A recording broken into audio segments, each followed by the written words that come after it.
La lluvia golpeaba los cristales de la vieja biblioteca con una insistencia casi ritual, como si las gotas fueran mensajeros de algún secreto ancestral que se negaba a revelarse. Daniel Méndez había llegado allí por casualidad, o quizás por esa fuerza invisible que arrastra a los curiosos hacia los rincones olvidados del conocimiento. Era un hombre común, profesor de literatura en una universidad de provincia, pero poseía esa cualidad peligrosa que caracteriza a los buscadores: la incapacidad de conformarse con las respuestas oficiales. ¿Cuántas veces nos hemos preguntado si lo que sabemos es realmente todo lo que existe? ¿Cuántas verdades permanecen sepultadas bajo capas de dogma y tradición? Daniel se hacía estas preguntas mientras recorría los pasillos polvorientos de la biblioteca del seminario abandonado, un lugar que había quedado suspendido en el tiempo después de que la institución cerrara sus puertas décadas atrás. Los volúmenes parecían susurrarle desde sus lomos agrietados, prometiéndole revelaciones que el mundo moderno había decidido olvidar. Fue en el tercer piso, entre manuscritos latinos y tratados teológicos amarillentos, donde sus dedos se detuvieron sobre un texto que haría tambalearse los cimientos de su realidad. El título, apenas visible en caracteres hebreos desgastados, parecía brillar con una luz propia: Sefer Shevi'i LeMoshe, el séptimo libro de Moisés. Daniel sintió un escalofrío que nada tenía que ver con la humedad del lugar. ¿Por qué un séptimo libro? ¿Acaso no eran 5 los libros atribuidos al gran legislador hebreo? ¿Quién había decidido que 6 fueran suficientes y que el séptimo debía permanecer en las sombras? El manuscrito estaba encuadernado en cuero negro, tan oscuro que parecía absorber la luz de la lámpara que Daniel había encendido. Al abrirlo, una fragancia extraña se elevó de sus páginas, mezcla de incienso, pergamino viejo y algo más. Algo que no podía identificar, pero que le recordaba a la tierra después de la lluvia, a ese momento primordial en que la naturaleza exhala su esencia más pura. Las páginas estaban escritas en múltiples idiomas: hebreo, arameo, griego, latín y ocasionalmente frases en lo que parecía ser lenguas muertas, idiomas que el tiempo había borrado de la memoria humana. ¿Por qué este libro no formaba parte del canon sagrado? ¿Qué secretos contenía que resultaran tan peligrosos para quienes decidían qué textos merecían ser venerados y cuáles debían ser condenados al olvido? Daniel comenzó a traducir los primeros párrafos, y con cada palabra que descifró sintió que el suelo bajo sus pies se volvía menos sólido, como si la realidad misma fuera una construcción frágil a punto de desmoronarse. El texto comenzaba de manera aparentemente familiar. En el principio, pero las palabras que seguían no coincidían con el Génesis que Daniel conocía desde la infancia. Donde la tradición hablaba de un Dios que creaba desde la nada, el séptimo libro describía algo completamente diferente. Hablaba de una sustancia infinita, una naturaleza eterna que no creaba desde la exterioridad, sino que se manifestaba a través de infinitos modos y atributos. ¿No eran estas las palabras que Baruch Spinoza había pronunciado siglos después, ganándose con ello la excomunión y el odio de su propia comunidad? No hubo creación, decía el texto, porque la creación nunca cesó de ser. No hubo un antes y un después, sino un eterno presente en el que la sustancia divina se despliega en formas infinitas.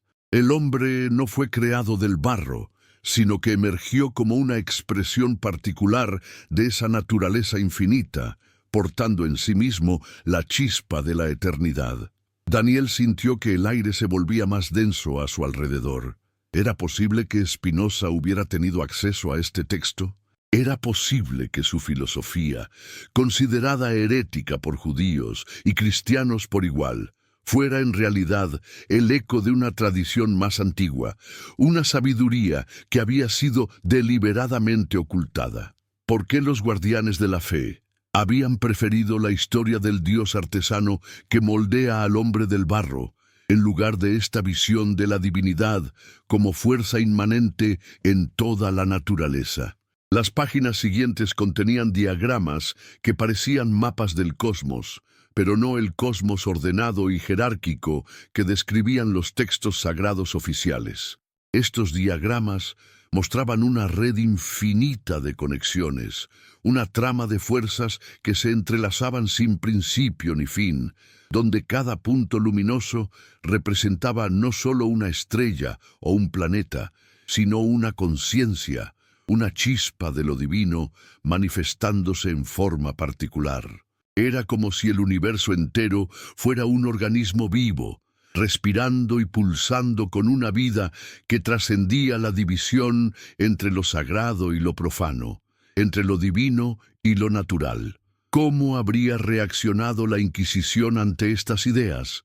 ¿Cómo habrían respondido los teólogos medievales a la sugerencia de que Dios no era un ser separado del mundo, sino la esencia misma del mundo?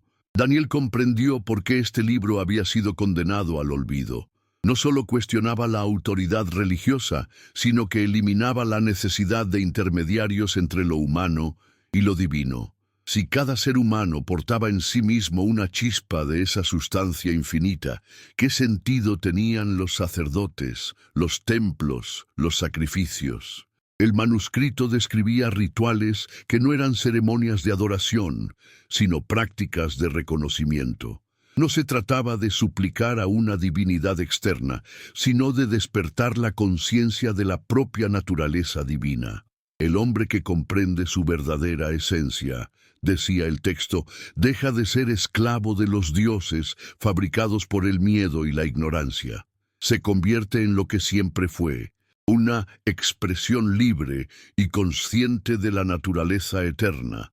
¿No era esto precisamente lo que Spinoza había intentado comunicar en su Ética? ¿No era esta la razón por la cual había sido perseguido, condenado, borrado de los registros de su comunidad? Daniel sentía que estaba desentrañando una conspiración que se extendía a través de los siglos. Una conspiración no de silencio, sino de ruido. El ruido ensordecedor de los dogmas que ahogaban las voces de la sabiduría genuina. La noche se había hecho profunda cuando Daniel levantó la vista del manuscrito. Sus ojos ardían por la tensión de descifrar los caracteres antiguos, pero su mente ardía aún más por las implicaciones de lo que había leído. ¿Cómo era posible que un texto de tal importancia hubiera permanecido oculto durante milenios? ¿Quién había decidido que la humanidad no merecía conocer su verdadero origen? ¿Quién había elegido el relato del Génesis por encima de esta visión infinitamente más rica y compleja de la creación? El séptimo libro no hablaba de una caída del paraíso, sino de un olvido. La humanidad había olvidado su propia divinidad. Había aceptado la versión reducida de sí misma que le ofrecían las religiones organizadas. En lugar de dioses que castigan y premian desde el exterior, el texto describía una naturaleza que se experimenta a sí misma a través de cada conciencia individual. En lugar de la separación entre lo sagrado y lo profano, describía una realidad donde todo era igualmente sagrado porque todo era expresión de la misma sustancia eterna. ¿Por qué esta visión resultaba tan amenazante? ¿Por qué era más fácil aceptar la imagen de un Dios celoso y vengativo que la de una naturaleza infinita y amorosa? Daniel comenzaba a vislumbrar la respuesta. Porque un Dios externo requiere intermediarios, mientras que una divinidad inmanente convierte a cada ser humano en su propio sacerdote. Porque un Dios que castiga genera miedo y obediencia, mientras que una naturaleza que se ama a sí misma a través de sus criaturas genera libertad y responsabilidad. Las últimas páginas de esta primera sección del manuscrito contenían algo que hizo que Daniel sintiera un vértigo existencial. Eran transcripciones de lo que parecían ser conversaciones entre Moisés y una voz que no se identificaba como Yahvé, sino como Ein Sof, lo infinito sin límites. En estos diálogos, Moisés no aparecía como el receptor pasivo de mandamientos divinos, sino como un buscador que hacía preguntas profundas sobre la naturaleza de la realidad. ¿Por qué el pueblo necesita leyes si ya lleva la verdad inscrita en su esencia? Preguntaba Moisés en uno de estos diálogos, y la respuesta del infinito era desconcertante, porque han olvidado cómo leer en el libro de su propia naturaleza. Las leyes externas son muletas para quienes han perdido la capacidad de caminar por sí mismos, pero llegará el día en que recordarán, y entonces las muletas serán innecesarias. ¿Era este el verdadero Moisés? Un filósofo que comprendía que las leyes religiosas eran instrumentos temporales, diseñados para una humanidad que había perdido el contacto con su sabiduría innata. ¿Por qué entonces se había preservado la imagen del legislador autoritario y se había ocultado la del sabio que enseñaba la autotrascendencia? Daniel cerró el manuscrito con manos temblorosas. La biblioteca había quedado sumida en un silencio tan profundo que podía escuchar los latidos de su propio corazón. Afuera, la lluvia había cesado, pero dentro de él se había desatado una tormenta de preguntas que sabía que no podría ignorar. ¿Qué otros textos habían sido censurados? ¿Qué otras voces de la sabiduría antigua habían sido silenciadas para preservar el poder de las instituciones religiosas? ¿Y si toda la historia espiritual de Occidente fuera una versión editada, censurada, manipulada de algo mucho más vasto y liberador? Cuando finalmente salió de la biblioteca, Daniel ya no era el mismo hombre que había entrado. Llevaba consigo no solo las palabras del séptimo libro de Moisés, sino una pregunta que se había instalado en lo más profundo de su ser. ¿Qué pasaría si la humanidad recordara su verdadera naturaleza? ¿Qué pasaría si cada persona despertara a la comprensión de que no era una criatura caída que necesitaba redención, sino una expresión perfecta de la naturaleza infinita que solo necesitaba recordar quién era realmente? La ciudad dormía a su alrededor, pero Daniel sabía que para él el sueño sería imposible. Tenía que seguir investigando, tenía que descubrir más sobre este texto que parecía contener las claves de una revolución espiritual que había sido abortada antes de nacer. ¿Cuántos como Spinoza habían intuido estas verdades? ¿Cuántos habían pagado el precio de su lucidez con el exilio, la persecución, el olvido? Mientras caminaba por las calles vacías, Daniel sintió que el séptimo libro de Moisés no era solo un manuscrito antiguo, sino una invitación a redescubrir lo que la humanidad había perdido en su larga marcha hacia la civilización. Una invitación a mirar más allá de los dogmas y las tradiciones hacia esa verdad que siempre había estado ahí, esperando ser reconocida.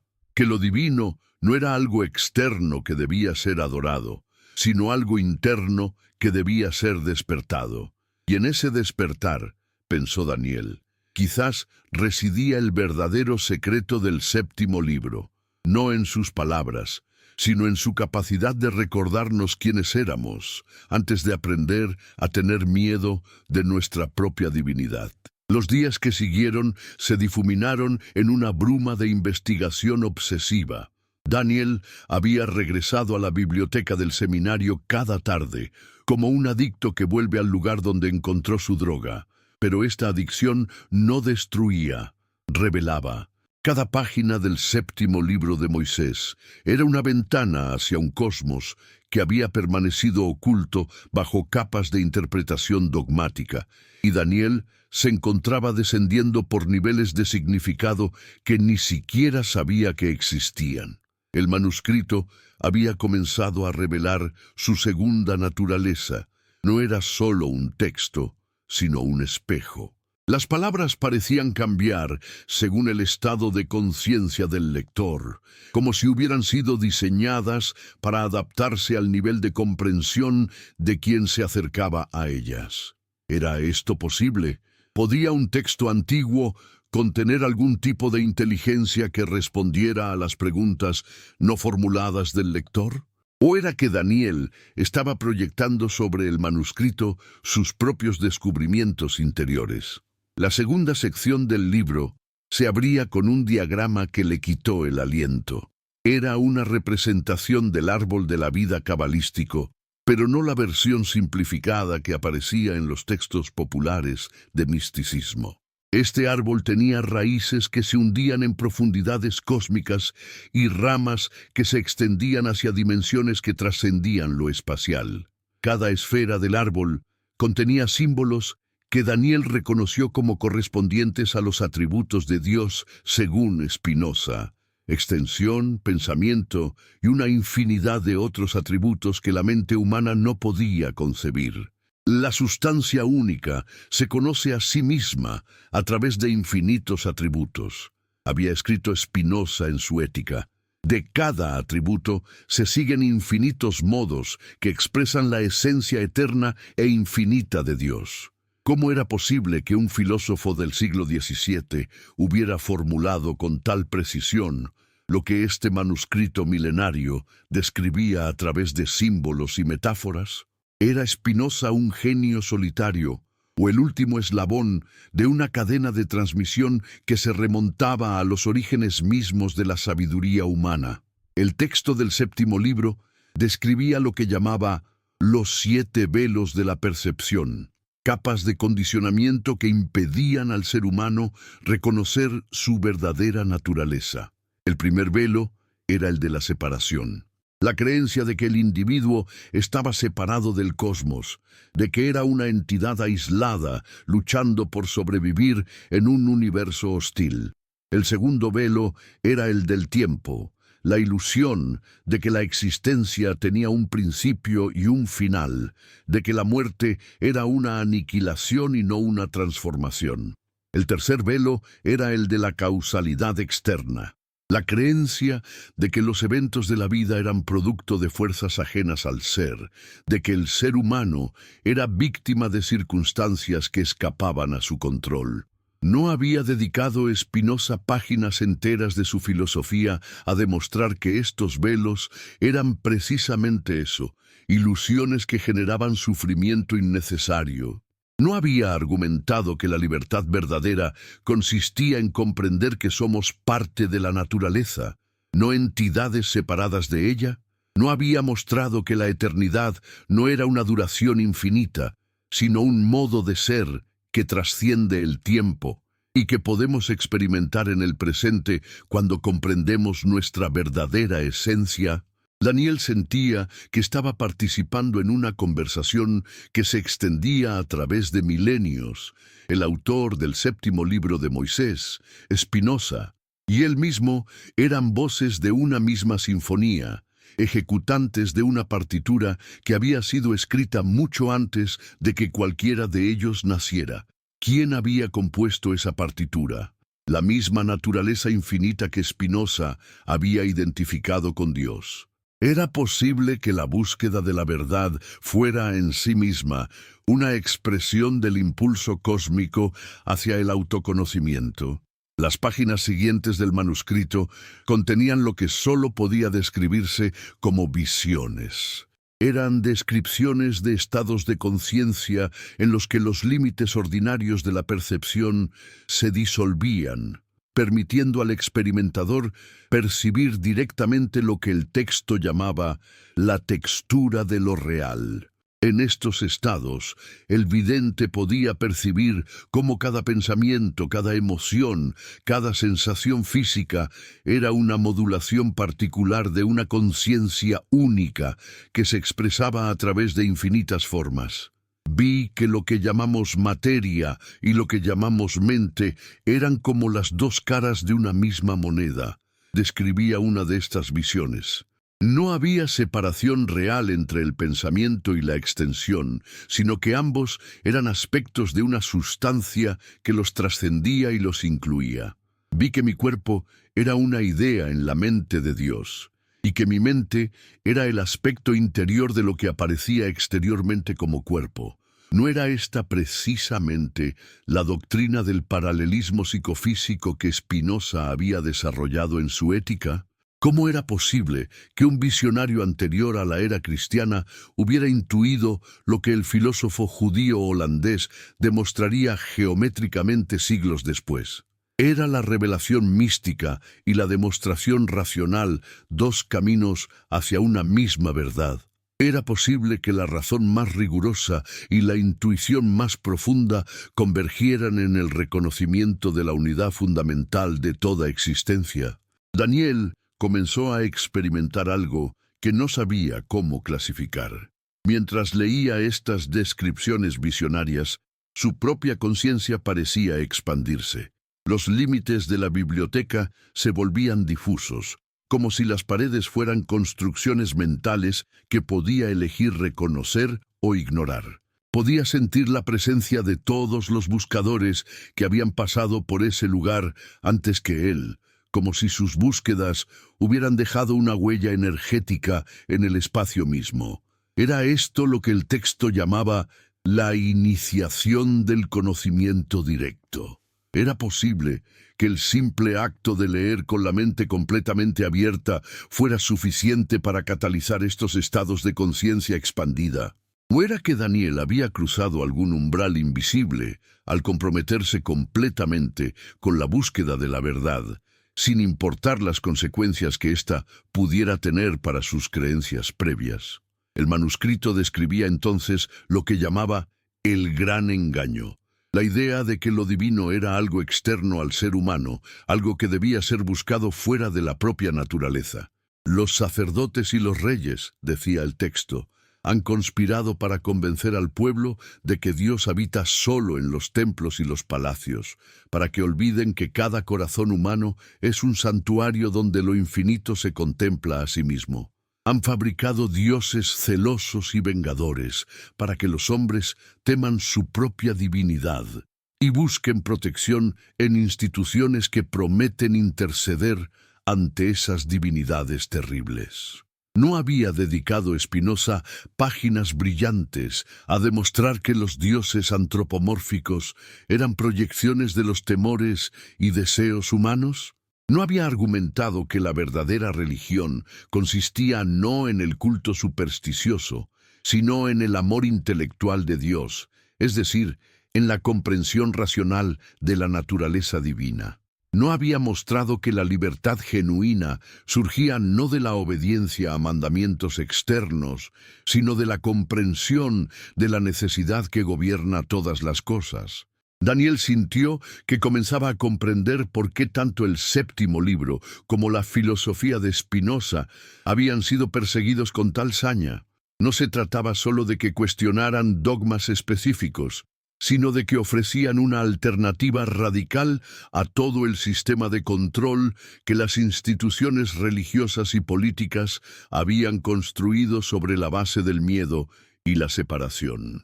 Si cada ser humano podía acceder directamente a lo divino, ¿para qué servían los intermediarios? Si la naturaleza misma era sagrada, ¿por qué necesitaba ser redimida? Si el paraíso no era un lugar perdido en el pasado o prometido en el futuro, sino un estado de conciencia accesible en el presente, ¿qué sentido tenían las promesas y amenazas de la religión organizada? El texto describía entonces rituales de remembranza, prácticas diseñadas no para adorar a una divinidad externa, sino para recordar la propia naturaleza divina. Estos rituales no requerían templos ni sacerdotes, sino solo la capacidad de sumergirse en la contemplación de la propia esencia. Eran ejercicios de autoconocimiento que llevaban gradualmente al practicante a reconocer que su conciencia individual era una expresión particular de la conciencia universal. Cuando el buscador comprende que su mente individual es un pensamiento en la mente infinita, explicaba el manuscrito, deja de identificarse exclusivamente con sus pensamientos particulares y comienza a experimentar la paz de saberse sostenido por algo infinitamente más vasto que su personalidad. Cuando comprende que su cuerpo individual es una forma particular que ha tomado la materia eterna, Deja de temer la muerte porque reconoce que es una modificación temporal de algo que nunca puede ser destruido. ¿No era esta la beatitud que Spinoza describía como el objetivo último de la filosofía? ¿No era este el estado de amor intelectual de Dios en el que el filósofo encontraba la felicidad suprema? ¿No era esta la eternidad que, según Spinoza, podemos experimentar no después de la muerte, sino en la medida en que comprendemos nuestra verdadera naturaleza en el presente? Daniel se dio cuenta de que estaba llorando. No eran lágrimas de tristeza, sino de reconocimiento. Era como si hubiera estado buscando algo durante toda su vida sin saber qué era, y de repente lo hubiera encontrado en el lugar más inesperado. No era solo que estuviera leyendo sobre estas ideas. Era como si las ideas mismas estuvieran despertando algo que había estado dormido en lo más profundo de su ser. ¿Era esto lo que los místicos llamaban iluminación? ¿Era esto lo que los filósofos llamaban conocimiento de la verdad? ¿O era simplemente el momento en que un ser humano reconoce que ha estado buscando fuera de sí mismo lo que siempre había estado en su interior? Daniel sintió que todas estas preguntas eran diferentes maneras de formular la misma pregunta fundamental. ¿Qué significa ser humano cuando se comprende que lo humano es una expresión de lo divino? El manuscrito parecía responder a sus preguntas no formuladas. Las páginas siguientes describían lo que llamaba la crisis de la remembranza, el período de turbulencia que experimentaba el buscador cuando comenzaba a despertarse de la ilusión de la separación. El ego, explicaba el texto, luchará ferozmente para preservar la ilusión de su autonomía. Inventará 1000 razones para dudar, 1000 excusas para retroceder, 1000 distracciones para evitar el momento final de la rendición. Pero esta lucha es necesaria, porque solo a través de ella el buscador puede distinguir entre lo que es esencial y lo que es accidental en su naturaleza. Daniel reconoció inmediatamente lo que el texto describía. Durante los últimos días había experimentado momentos de duda tan intensos que había llegado a preguntarse si no se estaba volviendo loco. ¿Cómo podía estar seguro de que sus experiencias eran genuinas y no producto de algún tipo de autoengaño? ¿Cómo podía distinguir entre una auténtica expansión de conciencia y una elaborada fantasía intelectual? Pero el manuscrito ofrecía una respuesta que lo tranquilizó. La verdad se reconoce no por la ausencia de dudas, sino por la presencia de una certeza que trasciende tanto la duda como la creencia. Es una certeza que no depende de argumentos externos, sino que surge del reconocimiento directo de lo que uno es en esencia. Es como el reconocimiento del propio rostro en un espejo.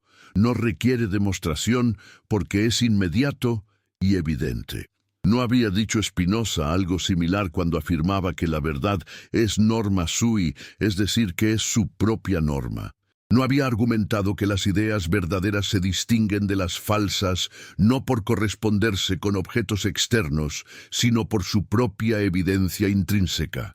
¿No había mostrado que el conocimiento supremo era precisamente el conocimiento intuitivo, el reconocimiento directo de la esencia de las cosas? Cuando Daniel finalmente cerró el manuscrito esa noche, sabía que había llegado al final de la segunda fase de su iniciación. Ya no era solo un investigador curioso, se había convertido en un participante de la experiencia que estaba estudiando. El séptimo libro de Moisés no era solo un objeto de conocimiento, sino un espejo en el que podía reconocer aspectos de su propia naturaleza que nunca había sospechado. Pero sabía también que lo más difícil estaba por venir. El manuscrito había prometido revelar en su tercera sección el secreto de la creación verdadera, y Daniel intuía que esta revelación no sería solo intelectual, sino existencial. ¿Estaba preparado para conocer la verdad sobre el origen de la humanidad? ¿Estaba preparado para descubrir qué habían ocultado realmente los redactores del Génesis? Estaba preparado para enfrentar las implicaciones de que todo lo que había creído sobre su propia naturaleza pudiera ser una construcción diseñada para mantenerlo en la ignorancia.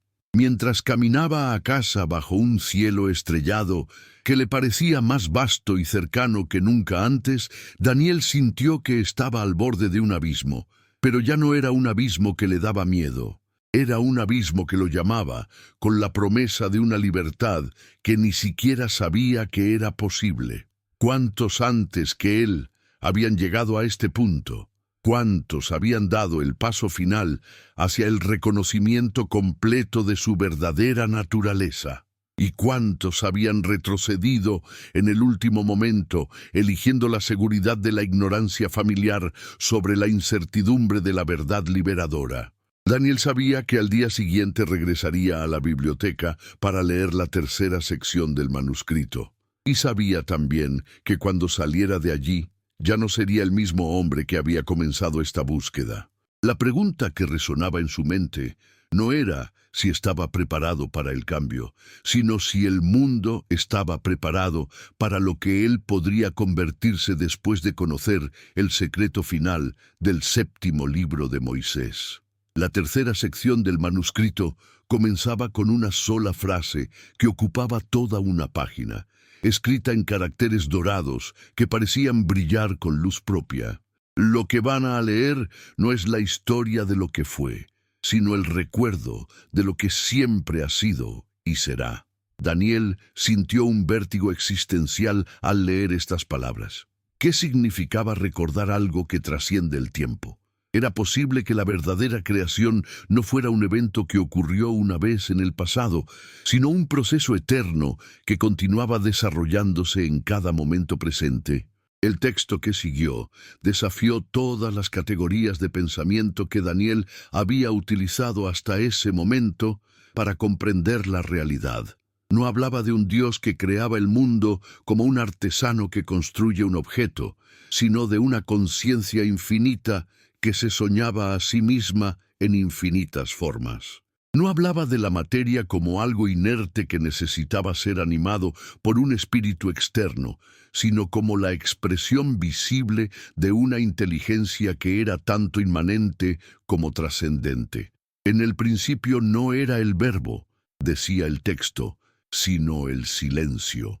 Un silencio tan perfecto y completo que contenía en potencia todas las palabras que serían pronunciadas, todas las formas que serían manifestadas, todos los mundos que serían explorados.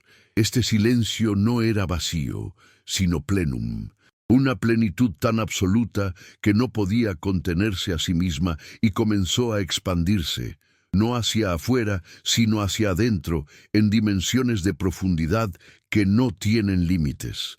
¿Cómo podía algo expandirse hacia adentro? Daniel tuvo que detenerse para contemplar esta imagen paradójica. Poco a poco, comenzó a vislumbrar que el texto estaba describiendo una modalidad de existencia que trasciende la geometría espacial ordinaria. Se trataba de una expansión de profundidad, de riqueza, de complejidad, no de extensión física. Era como si la realidad se estuviera conociendo a sí misma con una intimidad cada vez mayor, descubriendo en su propia naturaleza posibilidades que ni siquiera sabía que poseía. La primera modulación de este silencio creativo, continuaba el manuscrito, fue lo que vosotros llamáis conciencia, pero no la conciencia como atributo de un ser, sino la conciencia como la sustancia misma del ser. No había un ente consciente, sino conciencia pura reconociéndose a sí misma. Y en este autorreconocimiento surgió la primera distinción, el conocedor y lo conocido, el sujeto y el objeto, aunque ambos eran aspectos de la misma realidad única. ¿No era esto exactamente lo que Spinoza había intuido cuando identificó el pensamiento y la extensión como dos atributos de una misma sustancia? ¿No había comprendido que la mente y el cuerpo, el sujeto y el objeto, no eran entidades separadas, sino aspectos complementarios de una realidad más fundamental? Pero ¿cómo había llegado un texto tan antiguo a formular con tal precisión lo que la filosofía moderna consideraba una de sus intuiciones más avanzadas. El manuscrito describía entonces lo que llamaba las 7 densificaciones de la conciencia, un proceso gradual a través del cual la conciencia pura se manifestaba en niveles cada vez más densos de materialidad. Pero esta densificación no era descrita como una caída o degeneración, sino como un proceso de autoexploración creativa. Cada nivel de densidad permitía a la conciencia experimentar aspectos de sí misma que no podría conocer de otro modo. El 7º nivel de densificación, explicaba el texto, es lo que vosotros experimentáis como realidad física. Pero no es menos sagrado que los niveles más sutiles, porque es el nivel en el que la conciencia puede experimentar la aparente separación que hace posible el juego del reconocimiento. Es como un actor que se olvida de que está actuando para poder experimentar genuinamente las emociones del personaje que interpreta. Daniel sintió que una comprensión profunda comenzaba a amanecer en su interior. Era posible que la experiencia humana ordinaria, con todas sus limitaciones y sufrimientos, fuera en realidad una forma de exploración divina. Era posible que la conciencia infinita hubiera elegido experimentarse a través de formas finitas para conocer aspectos de sí misma que de otro modo permanecerían inexplorados. La creación del ser humano, continuaba el manuscrito, no fue el moldeado de una criatura externa, sino el momento en que la conciencia alcanzó el grado de densificación necesario para experimentar simultáneamente la individualidad y la universalidad, la finitud y la infinitud, la temporalidad y la eternidad. El ser humano es el punto de intersección donde todos los niveles de la creación se encuentran y se reconocen mutuamente. ¿Era este el verdadero significado de la frase «creado a imagen de Dios»? No se refería a una forma antropomórfica, sino a la capacidad única del ser humano para ser consciente de su propia conciencia, para conocer que conoce, para experimentarse como parte de un todo infinito.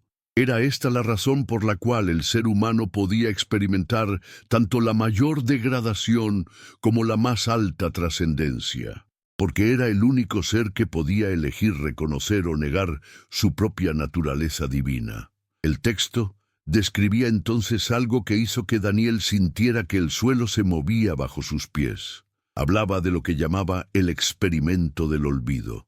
Un proceso mediante el cual la conciencia humana había sido gradualmente condicionada para olvidar su verdadera naturaleza. Pero este condicionamiento no había sido impuesto desde el exterior, era parte del diseño mismo de la experiencia humana. Para que la exploración fuera genuina, explicaba el manuscrito, era necesario que el explorador olvidara temporalmente su verdadera identidad. Es como un rey que se disfraza de mendigo para conocer la vida de sus súbditos. Debe olvidar temporalmente que es rey para que la experiencia sea auténtica. Así, la conciencia infinita se sumergió tan profundamente en la experiencia de la finitud que llegó a creer genuinamente que era finita. Pero entonces, ¿por qué el sufrimiento? ¿Por qué la experiencia humana incluía tanto dolor, tanta confusión, tanta aparente separación de lo divino? El manuscrito ofrecía una respuesta que transformó por completo la comprensión que Daniel tenía de la condición humana. El sufrimiento, decía el texto, es la tensión entre lo que el ser humano es en esencia y lo que cree ser en la ignorancia. Es como la tensión de un resorte que ha sido comprimido más allá de su estado natural. Genera una fuerza que eventualmente lo impulsa a retornar a su configuración original. El sufrimiento no es un castigo, sino una brújula que señala siempre hacia la dirección del despertar. Era posible que todo el dolor existencial que había experimentado a lo largo de su vida fuera en realidad el impulso de su verdadera naturaleza, tratando de recordarse a sí misma. Era posible que la insatisfacción que había sentido incluso en los momentos más exitosos de su vida fuera el eco de una plenitud que sabía que era posible, pero que había olvidado cómo acceder. Era posible que la búsqueda misma, esa inquietud que lo había llevado hasta el manuscrito, fuera la evidencia de que algo en él nunca había olvidado completamente quién era realmente. El manuscrito describía entonces lo que llamaba los guardianes del olvido, no entidades externas, sino aspectos de la propia psique humana que habían evolucionado para preservar la experiencia de separación. Estos guardianes incluían el ego, con su constante necesidad de mantener la ilusión de ser una entidad separada y amenazada; el intelecto conceptual, con su tendencia a fragmentar la realidad en categorías que impiden la percepción directa de la unidad; y las emociones reactivas, con su capacidad para crear dramas que mantienen al ser humano absorto en la superficie de la experiencia. Pero estos guardianes, explicaba el texto, no son enemigos que deben ser destruidos. Son servidores que han cumplido fielmente su función de preservar la experiencia de la individualidad.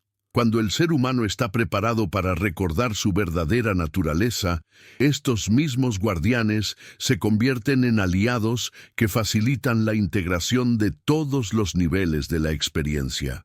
¿No había intuido Spinoza algo similar cuando describió las emociones no como perturbaciones que debían ser eliminadas, sino como modalidades de la potencia humana que debían ser comprendidas y transformadas? ¿No había mostrado que la libertad no consistía en librarse de la naturaleza emocional, sino en comprenderla tan profundamente que las emociones destructivas se transformaran naturalmente en expresiones de alegría y amor? Daniel se dio cuenta de que estaba experimentando exactamente lo que el manuscrito describía. Los momentos de duda y resistencia que había experimentado durante los últimos días no habían sido obstáculos para su comprensión, sino partes necesarias del proceso de integración. Era como si su psique necesitara tiempo para ajustarse a una visión de la realidad tan radicalmente diferente de todo lo que había creído anteriormente.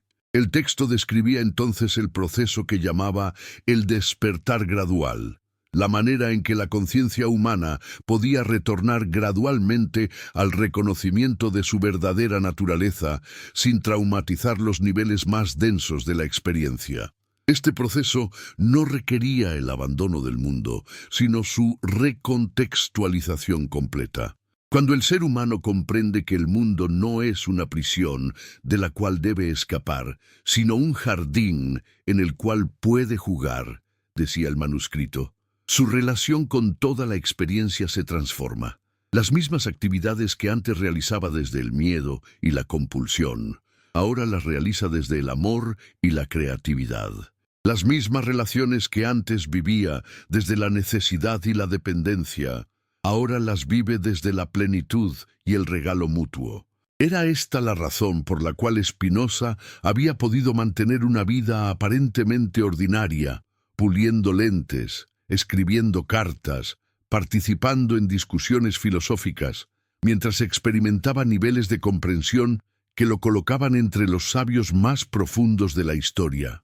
Era posible vivir completamente despierto a la verdad fundamental de la existencia, sin necesidad de retirarse del mundo ordinario. Las páginas finales del manuscrito contenían lo que solo podía describirse como una profecía. No una predicción sobre eventos futuros, sino una descripción del potencial evolutivo de la humanidad.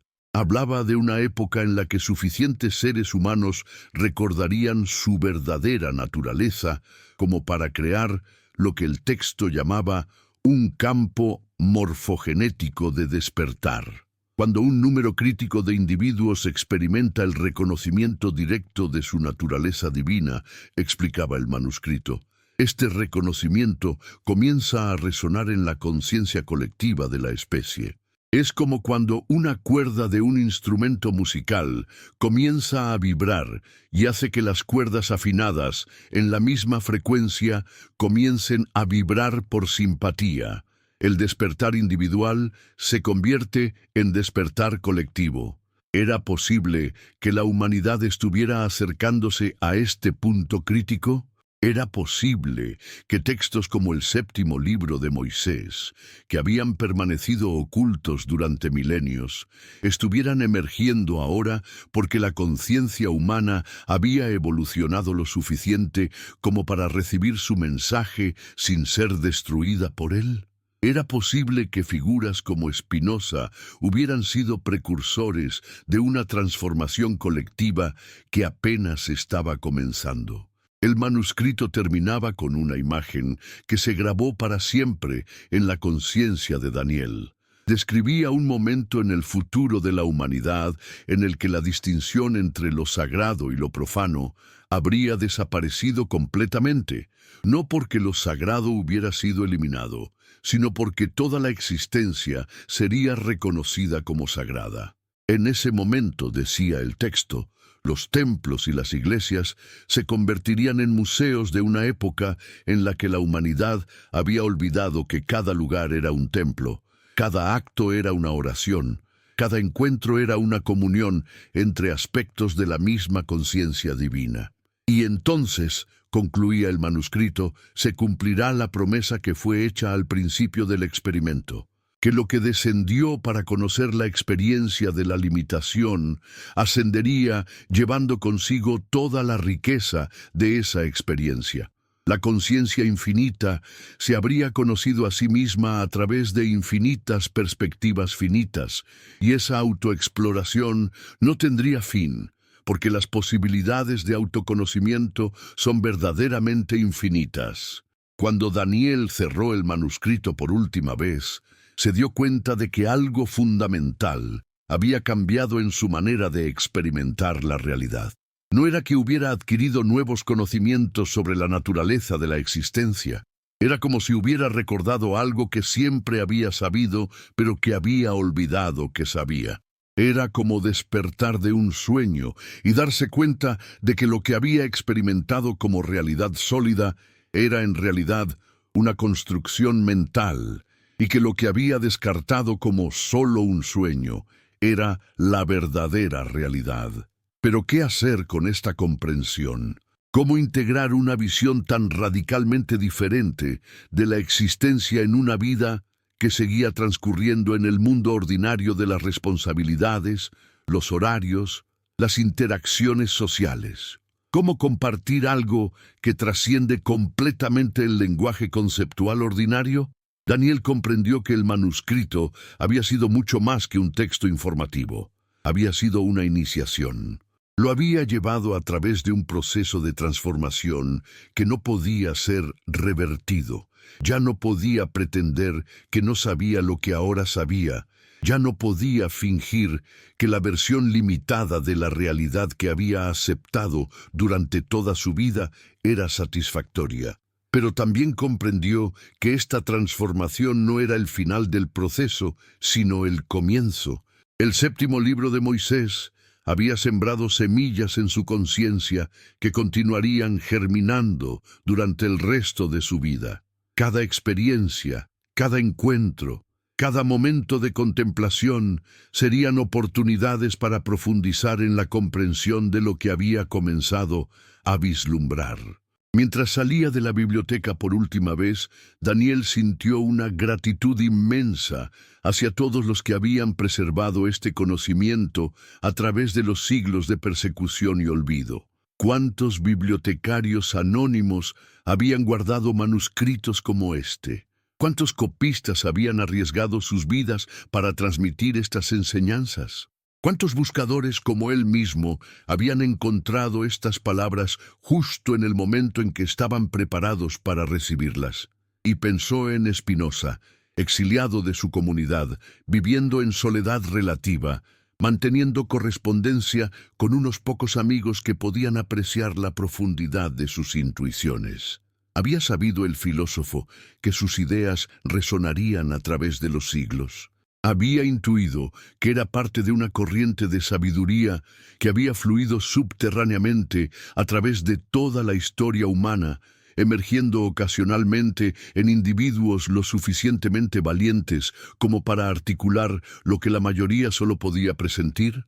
Daniel caminó por las calles de su ciudad con la sensación de estar viendo todo por primera vez. Las mismas casas, los mismos árboles, las mismas personas que había visto miles de veces antes, ahora aparecían como manifestaciones particulares de la conciencia infinita que acababa de reconocer como su propia esencia más profunda. No era que el mundo hubiera cambiado, era que sus ojos habían sido limpiados de los velos que le impedían ver lo que siempre había estado allí. ¿Cuántos otros estarían viviendo su propia versión de esta iniciación en este mismo momento? ¿Cuántos estarían descubriendo, a través de caminos completamente diferentes, la misma verdad fundamental que él había encontrado en el séptimo libro de Moisés? ¿Era posible que la humanidad estuviera experimentando colectivamente el proceso de despertar que el manuscrito había descrito como inevitable? Estas preguntas ya no lo inquietaban como lo habrían hecho una semana antes.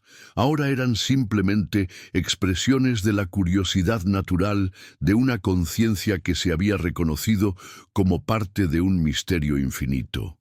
No necesitaba respuestas definitivas porque había encontrado algo mucho más valioso. La certeza de que era una expresión única e irreemplazable de la realidad que buscaba conocerse a sí misma a través de infinitas perspectivas.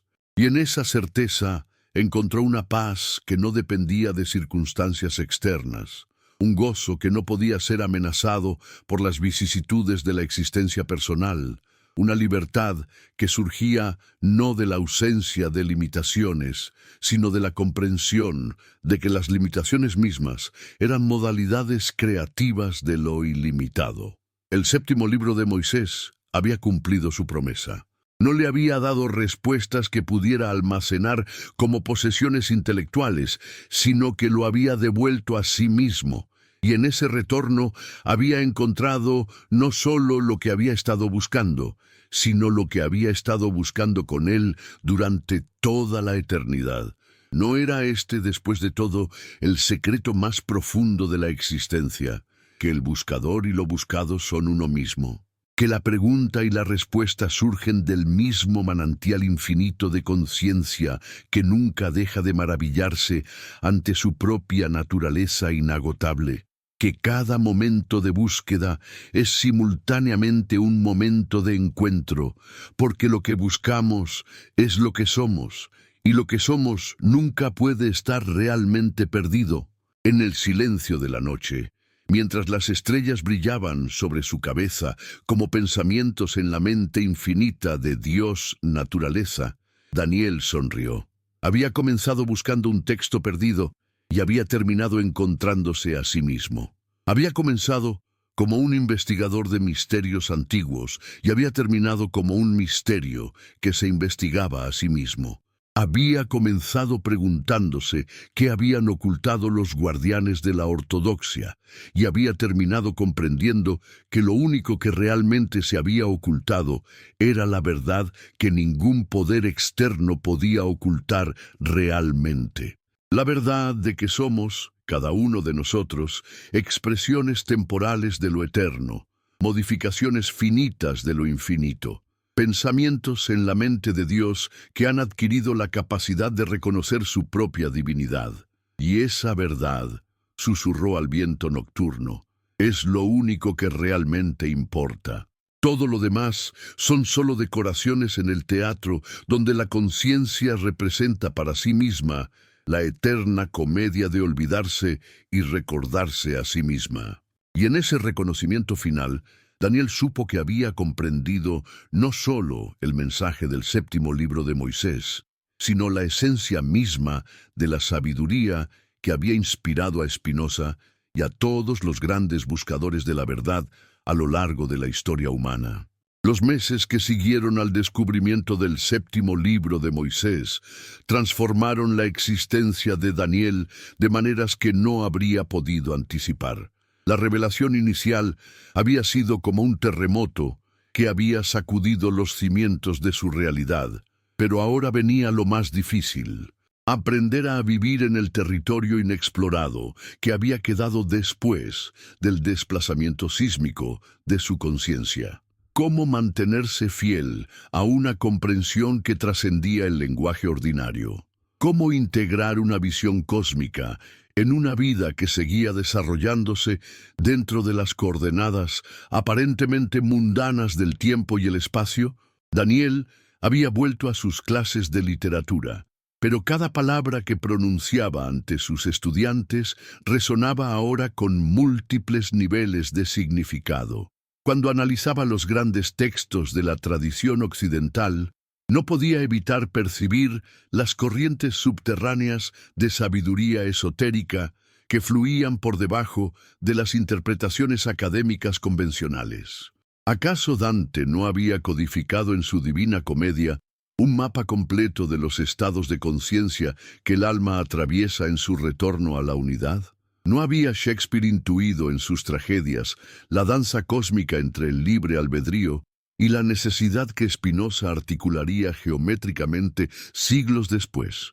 Pero era en los momentos de silencio cuando Daniel experimentaba con mayor intensidad las transformaciones que el manuscrito había iniciado en su conciencia. Durante sus caminatas matutinas por el parque universitario, sentía que los límites entre su conciencia individual y la conciencia del entorno se volvían permeables. No era que perdiera su sentido de identidad personal, sino que esa identidad se revelaba como una modulación particular de algo infinitamente más vasto que lo incluía y lo trascendía. ¿Era esto lo que los místicos habían intentado comunicar con sus paradojas y contradicciones aparentes? ¿Era esto lo que Spinoza había tratado de demostrar con su método geométrico? Que la experiencia de la individualidad y la experiencia de la universalidad no eran mutuamente excluyentes, sino complementarias. Era posible que la verdadera libertad consistiera no en la autonomía del ego, sino en el reconocimiento de que somos expresiones conscientes de la libertad infinita de la naturaleza misma. Una tarde, mientras corregía exámenes en su oficina, Daniel recibió una visita inesperada. Un hombre mayor, de aspecto distinguido y ojos penetrantes, se presentó como profesor emeritus de filosofía de la religión en una universidad de Europa. Había venido específicamente para hablar con él sobre ciertos descubrimientos textuales que, según había oído, Daniel había realizado recientemente. «Me llamo Abraham Rosenzweig», dijo el visitante con un leve acento que Daniel no pudo identificar. «Y creo que usted ha encontrado algo que mi familia ha estado custodiando durante más de 3 siglos». Sus palabras hicieron que Daniel sintiera un escalofrío de reconocimiento. Era posible que hubiera otros que conocieran la existencia del 7º libro. Era posible que existiera una tradición oculta de guardianes que habían preservado este conocimiento a través de las persecuciones y los olvidos de la historia. Rosenzweig le contó una historia que sonaba como una novela de misterio, pero que Daniel intuyó que era completamente verdadera. Su familia descendía de una línea de rabinos cabalistas que habían mantenido contacto secreto con Spinoza durante sus años de exilio. Habían sido ellos quienes le habían proporcionado acceso a manuscritos que la tradición oficial había condenado, incluyendo versiones del 7º libro de Moisés que habían sobrevivido a las purgas de la antigüedad. Spinoza nunca mencionó explícitamente estos textos en sus obras publicadas, explicó Rosenzweig, porque sabía que hacerlo habría significado no solo su muerte, sino la destrucción de los manuscritos mismos. Pero si usted lee su Ética con ojos iniciados, podrá reconocer las huellas inequívocas de esta tradición más antigua. Era posible entonces que la filosofía spinoziana no fuera sólo el producto de un genio individual, sino la articulación moderna de una sabiduría que se remontaba a los orígenes mismos de la tradición judía. Era posible que los textos esotéricos que habían sido expurgados del canon oficial contuvieran las claves para comprender no sólo el judaísmo, sino el cristianismo y el islam, como fragmentos de una revelación más amplia y coherente. Rosenzweig le mostró a Daniel documentos que hicieron que su comprensión de la historia intelectual de Occidente se transformara completamente. Eran cartas, diarios, manuscritos marginales, que revelaban la existencia de una red secreta de pensadores que habían mantenido viva la tradición esotérica a través de los siglos más oscuros de la persecución religiosa. Nombres que Daniel reconocía como figuras menores de la historia de la filosofía se revelaban como eslabones cruciales de una cadena de transmisión que conectaba a los místicos antiguos con los filósofos modernos. El error de la perspectiva académica convencional, explicó Rosenzweig, es suponer que las ideas surgen en el vacío, como productos de genios aislados que reinventan la sabiduría desde cero. Pero la verdad es que existe una corriente subterránea de conocimiento que nunca se ha interrumpido, aunque ha tenido que fluir por canales ocultos para evitar la destrucción. Y por ello, ¿cuántos otros textos como el séptimo libro permanecían ocultos en bibliotecas privadas, monasterios abandonados, colecciones familiares que esperaban el momento adecuado para emerger? ¿Cuántas obras de arte, composiciones musicales, tratados científicos contenían mensajes codificados que solo podían ser descifrados por quienes habían sido iniciados en los misterios más profundos de la existencia? Rosenzweig le ofreció a Daniel algo que cambiaría para siempre el curso de su vida. La invitación a formar parte de esta tradición oculta, a convertirse en uno de los guardianes contemporáneos de un conocimiento que la humanidad necesitaría más que nunca en los tiempos que se avecinaban. Pero esta invitación venía con una advertencia. Aceptarla significaría abandonar para siempre la seguridad de la vida académica convencional y entrar en un territorio donde las reglas ordinarias ya no aplicaban. La iniciación verdadera, le dijo Rosenzweig, no consiste en recibir información secreta, sino en convertirse en el tipo de persona que puede portar esa información sin ser destruida por ella. Es un proceso de transformación que afecta no solo lo que usted sabe, sino quien usted es en su esencia más profunda. ¿Estaba Daniel preparado para dar este paso? ¿Estaba dispuesto a sacrificar la vida predecible que había construido en favor de una aventura cuyas dimensiones apenas podía vislumbrar?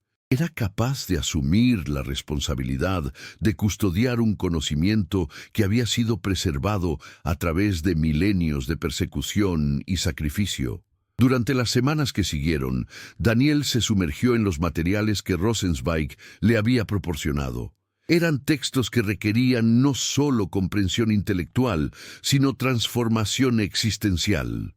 Cada página que leía alteraba sutilmente su manera de percibir la realidad, como si su conciencia fuera un instrumento que estuviera siendo gradualmente afinado para captar frecuencias que antes le habían sido inaccesibles. Descubrió que el séptimo libro de Moisés era solo uno de una serie de textos que conformaban lo que la tradición oculta llamaba la Biblioteca Perdida. Una colección de manuscritos que contenían los aspectos más esotéricos de todas las grandes tradiciones espirituales de la humanidad. Había evangelios gnósticos que revelaban las enseñanzas más profundas de Jesús, textos sufíes que describían los métodos más avanzados de realización divina, tratados herméticos que codificaban los principios de la transformación alquímica de la conciencia. Pero ¿por qué estos textos habían sido ocultados? ¿Por qué las versiones exotéricas de las religiones habían prevalecido sobre las esotéricas? Rosenzweig le ofreció una explicación que Daniel encontró tanto iluminadora como perturbadora. Las enseñanzas esotéricas, explicó, eran demasiado poderosas para ser entregadas indiscriminadamente a las masas. En manos de individuos que no hubieran desarrollado la madurez espiritual necesaria, podían ser utilizadas para propósitos destructivos o podían generar crisis psicológicas devastadoras. Imagínese, le dijo Rosenzweig, ¿qué habría pasado si las técnicas más avanzadas de transformación de la conciencia hubieran sido enseñadas públicamente durante la Edad Media? Habríamos tenido no solo individuos iluminados, sino también una proliferación de desequilibrios psíquicos, manipuladores espirituales y movimientos mesiánicos destructivos. La sabiduría esotérica requiere un contenedor apropiado, una estructura de iniciación gradual que asegure que solo quienes están verdaderamente preparados tengan acceso a los niveles más profundos del conocimiento. Pero entonces, ¿cómo decidir quién estaba preparado y quién no? ¿No había el riesgo de que los guardianes de la tradición se convirtieran en una élite espiritual que perpetuara la ignorancia de las masas para preservar su propio poder? ¿No había algo profundamente antidemocrático en la idea de que ciertas verdades debían ser reservadas para unos pocos elegidos? Estas preguntas atormentaban a Daniel mientras profundizaba en su estudio de los textos ocultos, pero gradualmente comenzó a comprender que la iniciación auténtica no era un proceso de selección externa, sino de autoselección. Los individuos que estaban verdaderamente preparados para recibir las enseñanzas más profundas eran aquellos que habían desarrollado naturalmente la pureza de intención, la humildad intelectual y la fortaleza psicológica necesarias para manejar conocimientos que podían ser literalmente transformadores de la realidad. La tradición esotérica, le explicó Rosenzweig, no oculta sus enseñanzas de los buscadores sinceros, sino que las revela de maneras que solo pueden ser reconocidas por aquellos que han desarrollado los ojos para ver. Es como un lenguaje que se hace visible solo cuando el observador ha desarrollado la frecuencia de conciencia apropiada. ¿No era esto exactamente lo que había ocurrido con su propio descubrimiento del séptimo libro? ¿No había sido su búsqueda sincera, su apertura genuina a la verdad, lo que lo había llevado hasta el manuscrito en el momento exacto en que estaba preparado para recibir su mensaje? ¿No era la sinceridad del buscador la clave que abría las puertas de los misterios más profundos? Daniel comenzó entonces a experimentar fenómenos que desafiaban su comprensión previa de lo que era posible. Durante sus meditaciones matutinas, a veces experimentaba lo que solo podía describir como expansiones de identidad, momentos en los que su conciencia se extendía más allá de los límites ordinarios de su personalidad y experimentaba directamente la interconexión de toda la vida. En uno de estos estados, tuvo una visión que lo marcó profundamente. Se vio a sí mismo no como Daniel Méndez, profesor de literatura, sino como un nodo en una red infinita de conciencias que se extendía a través del tiempo y el espacio. Podía percibir las corrientes de influencia que conectaban su búsqueda actual con la de místicos y filósofos de todas las épocas. Vio cómo su encuentro con el séptimo libro era parte de un patrón más amplio de despertar que se estaba desarrollando en la conciencia colectiva de la humanidad. Era esto lo que los textos esotéricos llamaban visión panorámica. Era posible que cuando la conciencia individual se purificaba suficientemente, podía acceder directamente a lo que Jung había llamado el inconsciente colectivo, pero que las tradiciones esotéricas conocían como el archivo akáshico, el registro cósmico de todas las experiencias que habían sido vividas por la conciencia en todas sus formas. Rosenzweig le confirmó que estas experiencias eran señales de que Daniel estaba atravesando exitosamente las etapas iniciales de la verdadera iniciación. Lo que usted está experimentando, le dijo, es el despertar gradual de capacidades que siempre estuvieron presentes en su conciencia, pero que habían permanecido latentes debido a los condicionamientos de la educación convencional. La tradición esotérica no añade nada a lo que usted ya es. Simplemente remueve los obstáculos que le impedían reconocer su verdadera naturaleza. ¿Pero qué implicaciones tenían estas transformaciones para su vida práctica? ¿Cómo podía continuar enseñando literatura cuando su comprensión de la naturaleza de la realidad se había expandido tan radicalmente? ¿Cómo podía mantener relaciones normales con colegas y amigos que no tenían acceso a las dimensiones de experiencia que él estaba explorando? La respuesta llegó de una manera inesperada. Durante una de sus clases sobre la Divina Comedia, Daniel se encontró hablando sobre el simbolismo del poema con una profundidad y una perspicacia que sorprendieron tanto a sus estudiantes como a él mismo. Era como si las palabras surgieran de una fuente de comprensión que trascendía su conocimiento personal. Varios estudiantes se acercaron después de la clase para preguntarle sobre las fuentes de su interpretación.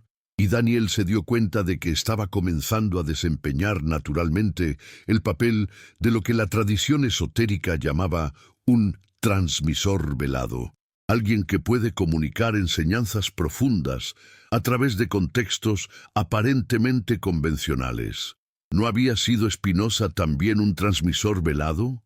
¿No había codificado en su lenguaje filosófico riguroso intuiciones que provenían de fuentes místicas que no podía mencionar explícitamente? ¿No habían hecho lo mismo todos los grandes pensadores de la tradición occidental? Encontrar maneras de comunicar verdades esotéricas a través de vehículos exotéricos que no despertaran la persecución de las autoridades ortodoxas. Daniel comenzó a comprender que su verdadera vocación no era abandonar su profesión académica, sino transformarla desde adentro. Podía continuar siendo profesor de literatura, pero ahora sus clases se convertirían en espacios donde los estudiantes que estuvieran preparados podrían acceder a niveles más profundos de comprensión. Podía seguir escribiendo artículos académicos, pero ahora estos contendrían códigos y señales que podrían ser reconocidos por otros miembros de la tradición oculta. La verdadera revolución espiritual, le explicó Rosenzweig, no se produce a través de movimientos organizados que desafían directamente las estructuras de poder, sino a través de individuos transformados que irradian su comprensión desde cualquier posición que ocupen en la sociedad. Es como la levadura que fermenta toda la masa, o como las semillas que un jardinero esparce aparentemente al azar, pero que germinan cuando encuentran el suelo apropiado. Era posible entonces que la transformación de la conciencia humana fuera un proceso mucho más sutil y extenso de lo que las perspectivas convencionales sugerían. Era posible que ya estuviera en marcha una revolución silenciosa que se estaba desarrollando simultáneamente en múltiples niveles: artístico, filosófico, científico, espiritual. Era posible que individuos aparentemente desconectados en diferentes partes del mundo estuvieran contribuyendo inconscientemente a un despertar colectivo cuyas dimensiones completas solo podrían ser apreciadas en retrospectiva. Durante los meses siguientes, Daniel comenzó a percibir evidencias de este despertar silencioso en todas partes. Artistas que creaban obras que parecían canalizar frecuencias de conciencia superiores. Científicos que desarrollaban teorías que resonaban sorprendentemente con las cosmologías místicas antiguas. Terapeutas que redescubrían técnicas de sanación que habían sido conocidas por las tradiciones esotéricas durante milenios. No era significativo que conceptos como conciencia cuántica, morfogénesis, sincronicidad estuvieran emergiendo simultáneamente en disciplinas aparentemente no relacionadas.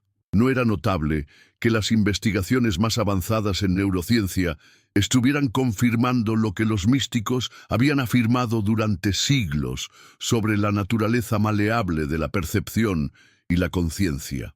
Daniel comenzó a sentir que era parte de algo mucho más grande que su búsqueda individual. Era como si la misma conciencia cósmica que Spinoza había identificado con Deus sive natura estuviera utilizando millones de mentes individuales para conocerse a sí misma con una profundidad y una amplitud que nunca antes había sido posible en la historia de la Tierra. ¿Y si el séptimo libro de Moisés no era solo un texto del pasado, sino una profecía sobre el futuro? ¿Y si la creación de la que hablaba no se refería solo al origen del universo, sino a un proceso continuo de autoconocimiento cósmico que estaba alcanzando ahora un punto crítico de aceleración? ¿Y si la humanidad estaba siendo preparada para desempeñar un papel único en este proceso? El papel de una especie consciente de su propia participación en la evolución de la conciencia universal. Estas preguntas ya no lo inquietaban como lo habrían hecho meses antes. Ahora eran expresiones naturales de una curiosidad que había encontrado su verdadero objeto. No simplemente el conocimiento sobre la realidad, sino la participación directa en el proceso continuo de la autorrevelación cósmica. Daniel había comenzado su búsqueda como un investigador de misterios antiguos, pero se había transformado en algo mucho más significativo. Un colaborador consciente en el misterio eterno de la existencia, que se conoce a sí misma a través de formas infinitamente diversas y creativas. Y en esa colaboración encontró no solo la respuesta a todas las preguntas que lo habían llevado hasta el séptimo libro de Moisés, sino algo infinitamente más valioso. La comprensión de que él mismo era tanto la pregunta como la respuesta, tanto el buscador como lo buscado, tanto el conocedor como lo conocido en la eterna danza del autoconocimiento cósmico que nunca había comenzado porque nunca había estado ausente, y que nunca terminaría porque su esencia misma era la infinitud creativa que Spinoza había reconocido como la naturaleza más íntima de Dios. El despertar que había comenzado con el descubrimiento del séptimo libro de Moisés culminó de una manera que Daniel nunca habría podido anticipar. 2 años después de su primer encuentro con el manuscrito, se encontraba de pie frente a una asamblea internacional de eruditos, místicos y científicos que se había reunido en una remota abadía francesa para lo que sus organizadores habían llamado discretamente el Simposio sobre la Convergencia de las Tradiciones de Sabiduría. Pero Daniel sabía que lo que realmente estaba ocurriendo era mucho más significativo. Era la primera reunión abierta de la tradición esotérica en más de 500 años. ¿Cómo había llegado la humanidad a este punto? ¿Qué había cambiado en la conciencia colectiva para que conocimientos que habían sido celosamente guardados durante milenios pudieran finalmente ser compartidos sin el riesgo de persecución o destrucción? ¿Era posible que la propia evolución de la especie hubiera alcanzado un umbral que hacía inevitable esta revelación? La respuesta, Daniel había llegado a comprenderla, residía en la naturaleza misma del proceso que el séptimo libro había descrito como la remembranza cósmica. La humanidad no estaba simplemente redescubriendo verdades antiguas, estaba participando activamente en la fase siguiente de la autoevolución de la conciencia universal. Los textos esotéricos del pasado no eran reliquias históricas, sino mapas proféticos de territorios de conciencia que la especie estaba comenzando a explorar colectivamente. «Estamos viviendo», les dijo Daniel a los asistentes del simposio, «el momento que todas las tradiciones espirituales han anticipado bajo diferentes nombres. El Kali Yuga, que se transforma en Satya Yuga, el final de los tiempos que precede a la restauración, la noche oscura del alma colectiva que da paso a la iluminación planetaria. Pero no se trata de eventos externos que nos ocurren, sino de procesos internos que estamos eligiendo vivir como especie consciente. Los rostros que lo miraban desde el auditorio representaban décadas de búsqueda individual que había confluido en este momento de revelación colectiva. Había físicos cuánticos que habían redescubierto en sus laboratorios las verdades sobre la interconexión universal que los místicos habían conocido durante milenios. Había psicólogos transpersonales que habían mapeado los territorios de conciencia que los textos esotéricos describían simbólicamente. Había artistas que habían canalizado en sus obras visiones que parecían provenir de fuentes que trascendían la creatividad personal. Era coincidencia que todos estos campos, aparentemente independientes, estuvieran convergiendo hacia una visión unificada de la realidad que resonaba perfectamente con las enseñanzas del séptimo libro de Moisés. ¿O era que la misma conciencia que se había manifestado a través de los antiguos visionarios se estaba expresando ahora a través de los instrumentos más sofisticados que la civilización moderna podía ofrecer? Abraham Rosenzweig, que había envejecido considerablemente durante los 2 años que habían transcurrido desde su primer encuentro con Daniel, se acercó al podio para hacer una revelación que cambiaría para siempre la comprensión que los asistentes tenían de su propio papel en la historia de la conciencia humana. «Lo que van a escuchar», dijo con una voz que temblaba ligeramente por la emoción, «ha sido preservado en secreto por mi linaje familiar durante más de 3 siglos. Es el testamento final de Baruch Spinoza, dictado durante sus últimos días a un discípulo de confianza que juró no revelarlo hasta que la humanidad estuviera preparada para recibir su mensaje completo». ¿Era posible que Spinoza hubiera previsto este momento? ¿Era posible que hubiera comprendido que sus ideas filosóficas eran solo la preparación intelectual para una transformación de conciencia que requeriría siglos para completarse? ¿Era posible que hubiera conocido no solo las verdades que había articulado públicamente, sino también los métodos prácticos para realizar existencialmente esas verdades? El testamento que Rosenzweig leyó en voz alta era un documento que trascendía las categorías ordinarias de filosofía, misticismo o ciencia. Era la descripción precisa de un estado de conciencia que Spinoza había alcanzado durante sus últimos años, un estado en el que había experimentado directamente la identidad fundamental entre su conciencia individual y la conciencia infinita que constituye la esencia de toda la realidad. «He llegado a comprender», decía el testamento, «que lo que los hombres llaman muerte es simplemente una redistribución de la conciencia, como cuando una gota de agua se reintegra al océano del cual nunca estuvo realmente separada. Pero esta comprensión no es meramente intelectual. Es una experiencia vivida que transforma completamente la relación del individuo con su propia existencia y con la existencia de todas las cosas». ¿Cómo era posible que un hombre del siglo XVII hubiera alcanzado niveles de realización que la psicología contemporánea apenas estaba comenzando a cartografiar? ¿Cómo había logrado integrar la claridad conceptual más rigurosa con la profundidad experiencial más radical? ¿No era este precisamente el tipo de síntesis que la humanidad necesitaba ahora? ¿Una espiritualidad que fuera tan racional como mística, tan práctica como trascendente?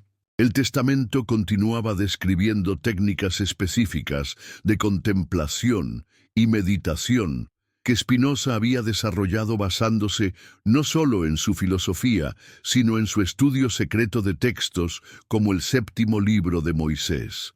Estas técnicas estaban diseñadas para llevar al practicante a través de las mismas etapas de comprensión que Spinoza había atravesado. Desde el conocimiento inadecuado, basado en la experiencia sensorial fragmentaria, a través del conocimiento racional basado en las nociones comunes, hasta el conocimiento intuitivo, que es una participación directa en la naturaleza infinita de Deus sive natura.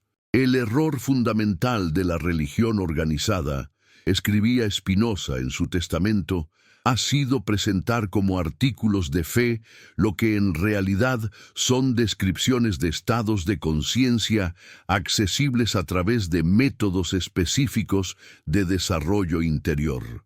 Lo que los textos sagrados llaman revelación no es información comunicada desde el exterior, sino el despertar de capacidades de percepción que siempre estuvieron presentes en potencia en la naturaleza humana. ¿No era esta exactamente la perspectiva que el séptimo libro de Moisés había desarrollado con lujo de detalles? ¿No era esta la razón por la cual tanto Spinoza como los autores de los textos esotéricos habían sido perseguidos? Porque ofrecían a los individuos las herramientas para acceder directamente a la experiencia de lo divino, eliminando la necesidad de intermediarios institucionales. Daniel sintió que se estaba completando un círculo que había comenzado con su descubrimiento del manuscrito 2 años antes. No se trataba simplemente de que hubiera encontrado respuestas a sus preguntas sobre la naturaleza de la realidad. Se trataba de que había sido iniciado en un proceso que lo había transformado en el tipo de persona que podía ser un vehículo para la transmisión de estas comprensiones a otros. Pero, ¿qué significaba ser un transmisor de conocimiento esotérico en el siglo XXI? ¿Cómo podían estas enseñanzas ancestrales ser comunicadas a una humanidad que había desarrollado capacidades tecnológicas extraordinarias, pero que había perdido casi por completo el contacto con las dimensiones más profundas de la conciencia? La respuesta llegó en forma de una visión colectiva que experimentaron todos los asistentes al simposio simultáneamente. Durante una sesión de meditación grupal, que había sido diseñada para integrar los conocimientos compartidos durante los días previos, la conciencia individual de cada participante se expandió hasta fusionarse en lo que solo podía describirse como una mente grupal, que trascendía las limitaciones de las perspectivas individuales. En este estado de conciencia expandida, los asistentes pudieron percibir directamente el patrón evolutivo del cual sus búsquedas individuales eran expresiones particulares. Vieron cómo la crisis civilizatoria contemporánea no era un accidente histórico, sino una transformación inevitable que ocurre cuando una especie consciente alcanza el umbral en el cual debe elegir entre la autodestrucción y la autotrascendencia.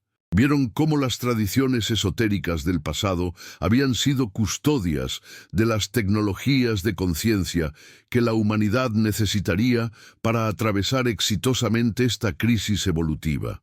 Vieron cómo figuras como Spinoza habían sido precursores que habían establecido los fundamentos conceptuales para una revolución en la comprensión humana de la naturaleza de la mente y la realidad.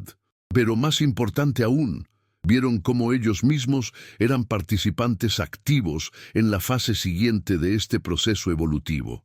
La fase en la cual el conocimiento esotérico dejaría de ser el patrimonio de unos pocos iniciados para convertirse en la herencia común de una humanidad que había desarrollado finalmente la madurez necesaria para manejar estas capacidades de manera constructiva.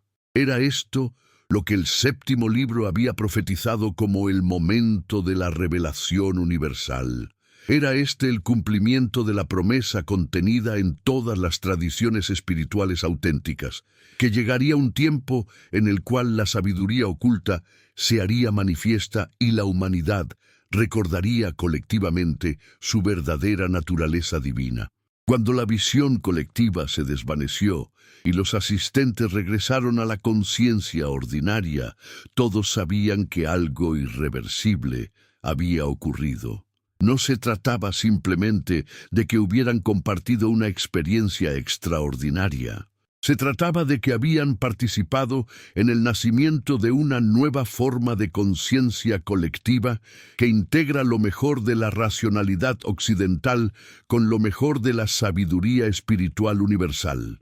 Daniel se encontró formulando espontáneamente las palabras que darían cierre al simposio, palabras que parecían surgir no de su mente personal, sino de la conciencia grupal que se había formado durante los días previos. Hemos llegado al final de la era, en la cual la humanidad necesitaba elegir entre ciencia y espiritualidad, entre razón y intuición, entre individualidad y universalidad. El séptimo libro de Moisés y el testamento de Spinoza nos han mostrado que estas aparentes oposiciones son complementariedades que solo pueden ser integradas por una conciencia que ha trascendido las limitaciones del pensamiento dualístico. Pero ¿qué implicaciones prácticas tenía esta integración? ¿Cómo podía traducirse esta comprensión en transformaciones concretas que beneficiaran no solo a los participantes del simposio, sino a la humanidad en su conjunto? ¿Cómo podía evitarse que este conocimiento se convirtiera en otra forma de elitismo espiritual? La respuesta emergió en forma de lo que los participantes decidieron llamar la red de resonancia. Una estructura organizacional completamente nueva que operaría simultáneamente en múltiples niveles de la sociedad. En lugar de formar una organización centralizada que pudiera ser cooptada o perseguida, decidieron funcionar como nodos individuales de una red descentralizada que compartiría información, recursos y apoyo mutuo a través de canales tanto visibles como invisibles. Cada participante regresaría a su campo de actividad específico, pero ahora operaría desde un nivel de conciencia que permitiría que las enseñanzas esotéricas se filtraran naturalmente a través de contextos aparentemente mundanos. Los científicos incluirían en sus investigaciones dimensiones que la ciencia materialista había ignorado. Los artistas crearían obras que funcionarían como vehículos para estados de conciencia expandida. Los educadores desarrollarían métodos pedagógicos que nutrirían tanto el intelecto como la intuición de sus estudiantes. ¿No era esta la manera más orgánica y sostenible de catalizar una transformación civilizatoria? ¿No era más efectivo sembrar semillas de conciencia expandida en todos los ámbitos de la actividad humana que intentar crear movimientos organizados que inevitablemente se convertirían en nuevas formas de dogmatismo? Daniel regresó a su universidad con una sensación de propósito que transformó completamente su aproximación a la enseñanza. Sus clases de literatura se convirtieron en laboratorios, donde los estudiantes exploraban no solo el significado intelectual de los grandes textos, sino también su potencial para catalizar expansiones de conciencia. Desarrolló métodos de interpretación que revelaban las dimensiones esotéricas de obras que la academia convencional trataba como objetos puramente estéticos o históricos. ¿No había dicho el séptimo libro que la verdadera creación era un proceso continuo en el cual cada individuo consciente participaba como co-creador? ¿No había mostrado Spinoza que la libertad suprema consistía en convertirse en una causa adecuada de los propios efectos? Daniel comenzó a experimentar su trabajo docente no como la transmisión de información sobre textos del pasado, sino como participación activa en el proceso continuo de creación cultural. Sus estudiantes más receptivos comenzaron a experimentar lo que Daniel reconoció como los primeros signos del despertar esotérico, momentos de comprensión que trascendían el análisis puramente intelectual, experiencias de expansión de conciencia durante la contemplación de textos particularmente poderosos, intuiciones sobre la naturaleza de la realidad que emergían espontáneamente durante las discusiones grupales. Era posible que una nueva generación de buscadores estuviera emergiendo naturalmente, sin necesidad de iniciaciones secretas o enseñanzas ocultas. Era posible que la conciencia humana hubiera evolucionado hasta el punto en el cual las verdades esotéricas podían ser transmitidas a través de contextos completamente transparentes. La respuesta llegó de una manera que confirmó las intuiciones más optimistas de Daniel. Uno de sus estudiantes, una joven brillante llamada Isabella, que había mostrado una receptividad excepcional a las dimensiones más profundas de los textos que estudiaban, se acercó a él después de una clase sobre el simbolismo místico en la obra de San Juan de la Cruz. «Profesor», le dijo, «siento que todo lo que hemos estado estudiando este semestre está señalando hacia algo que trasciende completamente la literatura. Es como si los textos fueran mapas de territorios de conciencia que podemos explorar directamente. ¿Es esta una impresión válida o me estoy dejando llevar por fantasías?» Daniel reconoció inmediatamente lo que estaba ocurriendo.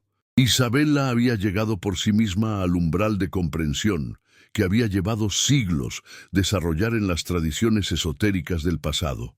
¿Era esta la evidencia de que la evolución de la conciencia estaba realmente acelerándose?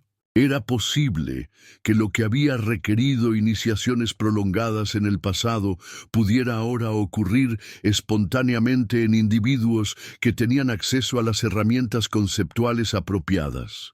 «Tu impresión», le respondió Daniel, «no solo es válida, sino que indica que estás preparada para explorar dimensiones del conocimiento que van más allá de lo que podemos cubrir en un contexto académico convencional.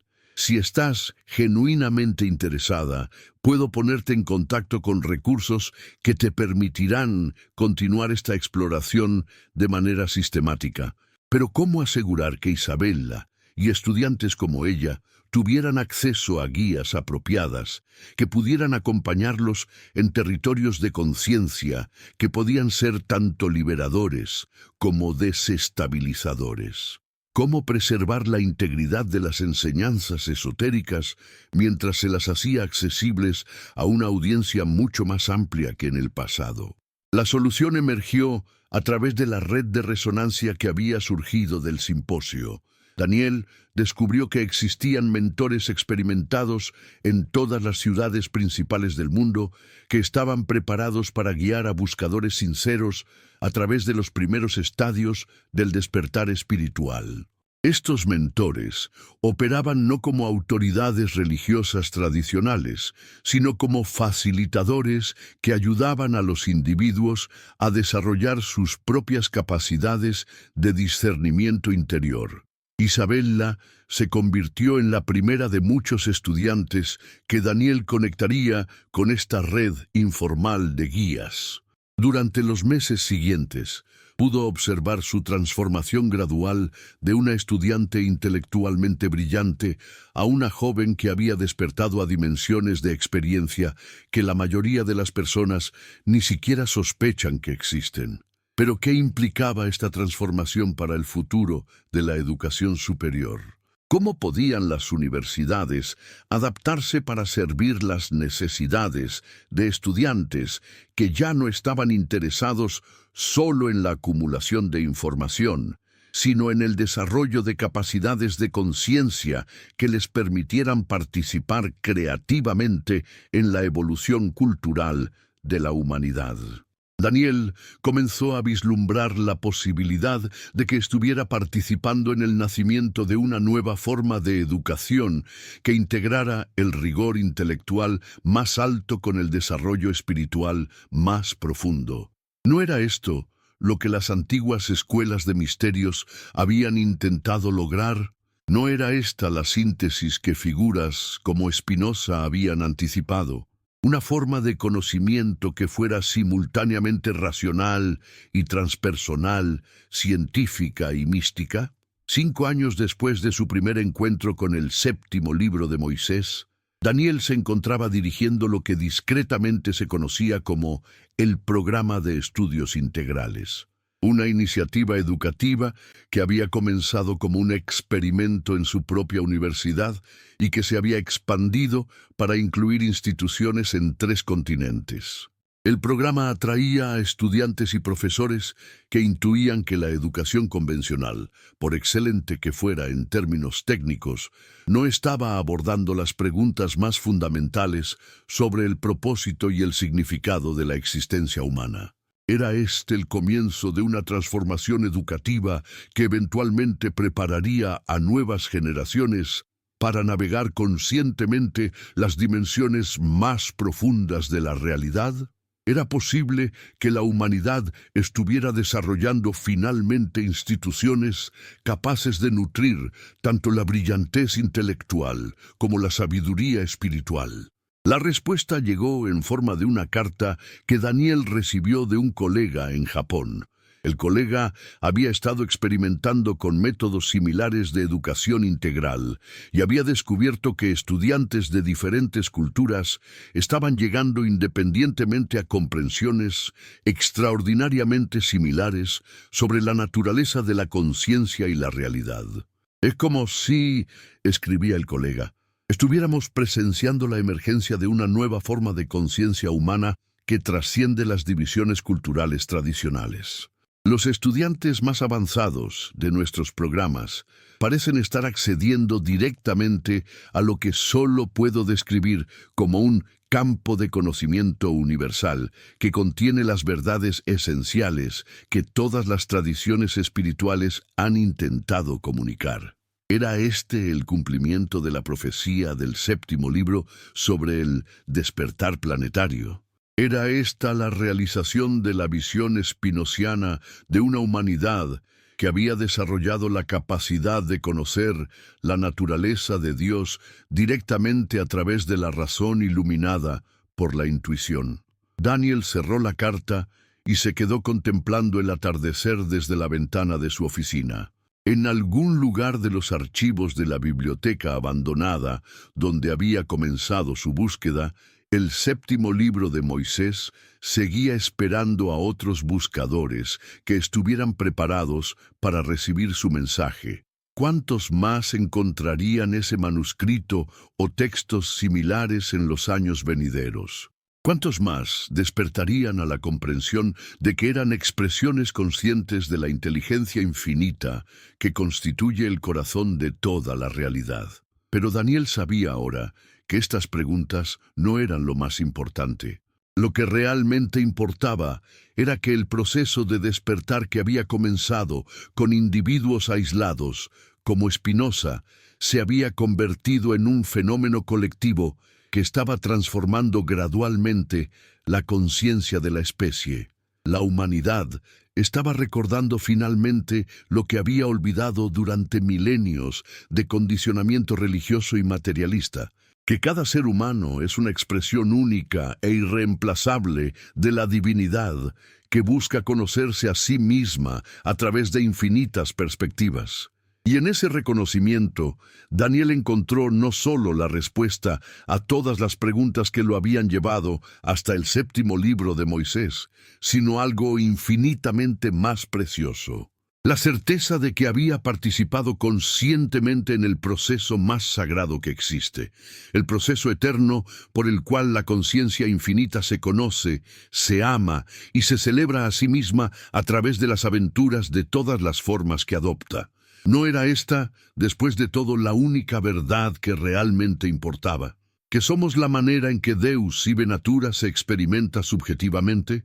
¿Que cada momento de búsqueda sincera, cada instante de amor genuino, cada acto de creatividad auténtica es la divinidad reconociendo y expresando su propia naturaleza infinitamente creativa?